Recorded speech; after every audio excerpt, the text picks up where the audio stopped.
the storytelling.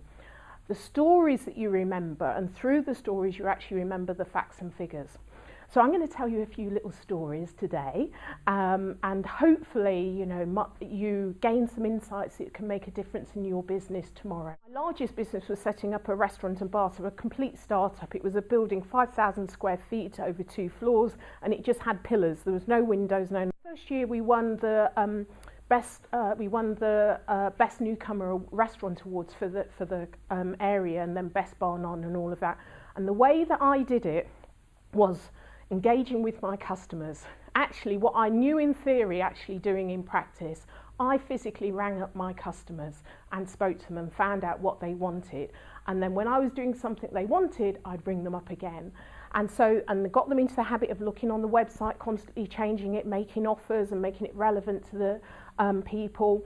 The staff in that industry, staff didn't get trained, they didn't get valued. There is an expectation that there's a high turnover of people, so they're just going to go, so why bother training them? We took the opposite. We trained, we had weekly training, we valued, our staff.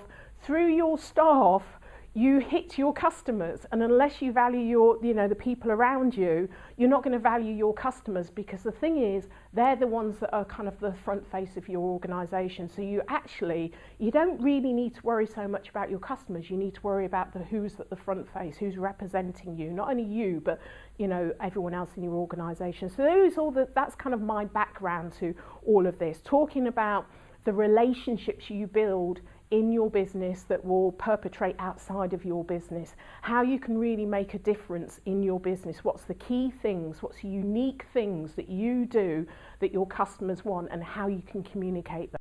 And it's important to identify what business you're in, not from your point of view, but from your customer's point of view. Another example of a business, a craft, or it could be any shop, but let's say a craft shop. And, they opened up, it was really their passion, and they had puppetry and wool and all of the stuff that you'd have, cake making kits and candle making kits and everything. And they weren't making very much money. And you can understand a lot of people set up a shop, a business, have a shop front, and it's really their passion. And they gather all of this stuff that's their passion, not the customer's passion. And then they're wondering why customers are not buying enough and not enough people coming in, because it's this hodgepodge of this jumble sale of stuff. So, working with this type of business, we started, I interview a lot of customers and I interview staff, and it's amazing what you can find out from your customers and staff. So, there was a lot of school children that came in, they used to buy the candle making. So asking them, well, what do you do with it? And they do school projects and things, and they actually sell the candles to actually make money within their school. So asking a bit more about what other things that they need. So this shop started to stock more of the types of things this group of customer needed. So their revenues went up with this type of customer. But actually you do that with all of your customers. When you actually see there's a certain range or group or sector of customers coming in, you need to speak to them, because you don't know everything. But they know what they want, they know what their needs are, so you need to find out what their needs are. So the stock and the business started to change and evolve, and it related to what the community wanted. And it was easier to identify the different sectors of the community and what their needs were. Not only that, she found out we collected data, so who they are. She got connections in the schools. If the schools ever wanted anything, they knew her name, knew where she was. Whereas actually, all these staff had walked past and before and never gone in. But now she's got a relationship. She's engaging with the community in different sectors of the community. The stock's changing.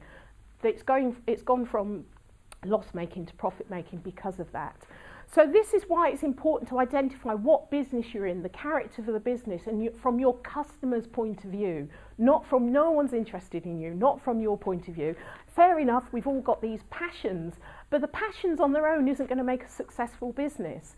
So I really just wanted to get you to think about your business differently, get you to think about your business from your customer's point of view. The business that the shopfront craft was in was actually spending time business. Everyone came in there to get something, to do something, to spend time.